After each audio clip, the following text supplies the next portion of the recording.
So, Sam, a couple of specific details that came up in this shooter scoop story. He reported that your dad is willing to testify again. Is that true? Because, of course, since the last trial, he has had this really debilitating stroke and is, of course, currently in the Philippines. He's actually doing better.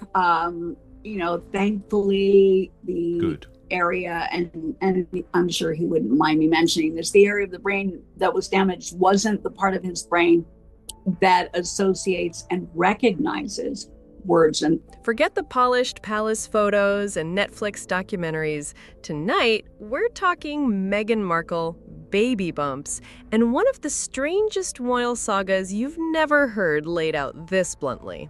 So here's the setup. Meghan Markle, Duchess of Sussex, proud mom of Archie and Lilibet. Or is she?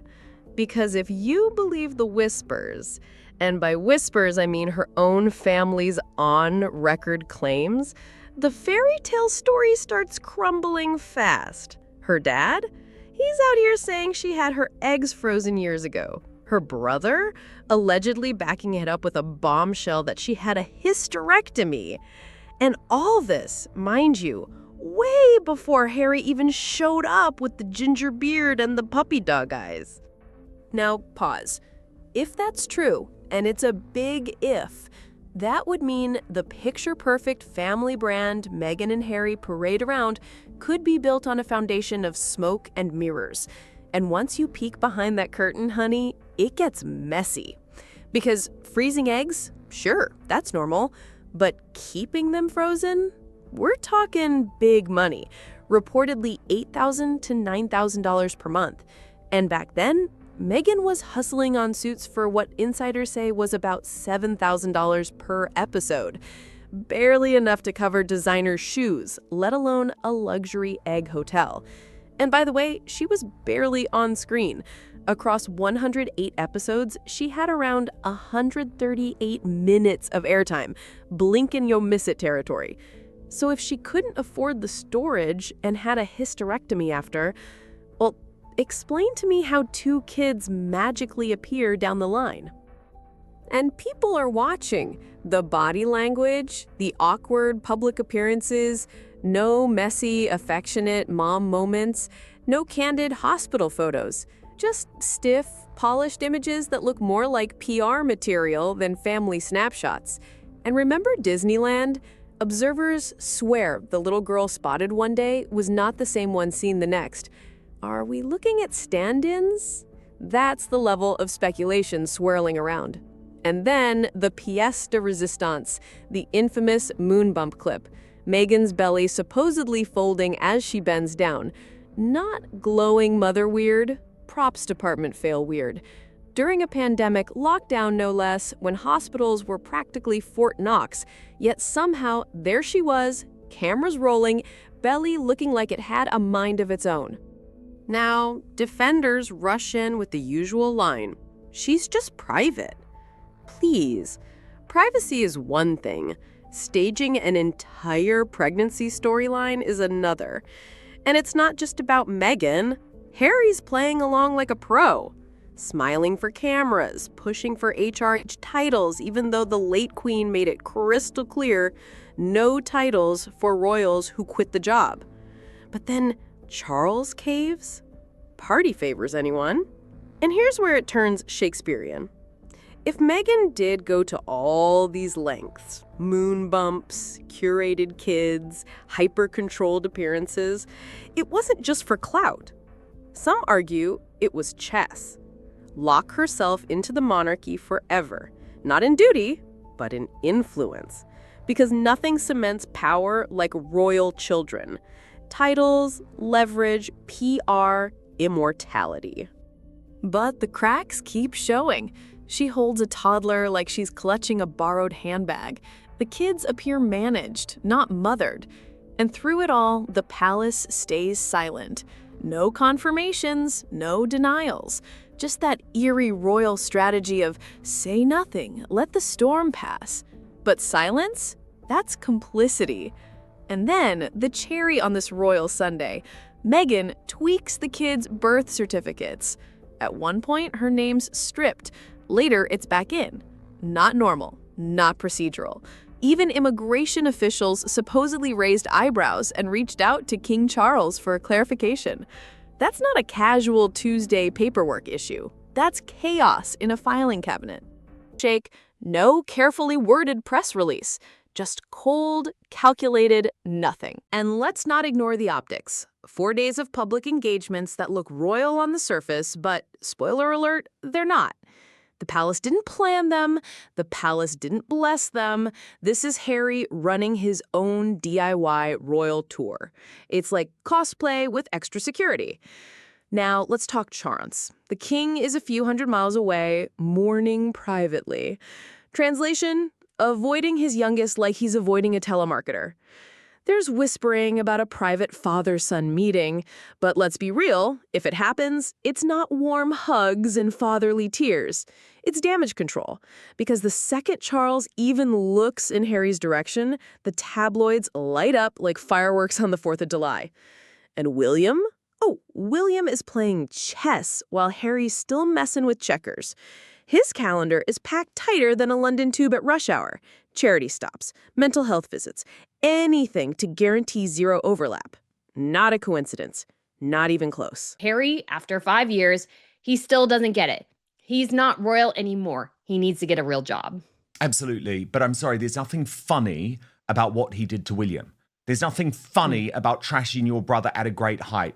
And the fact that he thinks it's appropriate to make that the centerpiece of his big return to the UK shows that this is a completely despicable man. And here's the kicker.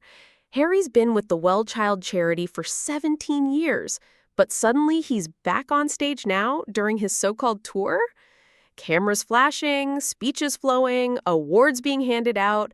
Of course it's about the kids, but let's not act like there isn't a paycheck and a PR boost stitched into that tuxedo pocket. Meanwhile, Meghan? Nowhere.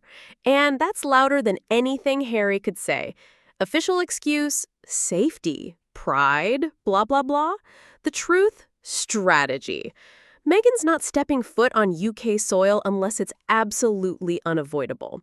She's in California, probably sipping a green juice and watching this whole thing play out like it's a limited series she already executive produced. Here's where it gets brutal. Harry's trying to claw back some kind of identity, some relevance. But the sympathy card? Maxed out. The monarchy's playing freeze out. And the public? They're exhausted. Every heartfelt speech, every teary-eyed glance, it all looks like PR now. And people haven't forgotten. His lawsuit against the UK government, the claim the country isn't safe for his kids, the constant back and forth that makes him look hypocritical when he keeps flying solo across the Atlantic. Dangerous for Meghan, but fine for Harry? Please. And you know what's even darker under the glitter? The money. California life isn't cheap. Netflix deals aren't bottomless pits of cash. So when Harry shows up at charity events or stretches his UK trips longer each time, people are whispering, is this about duty or is this about keeping the lifestyle afloat?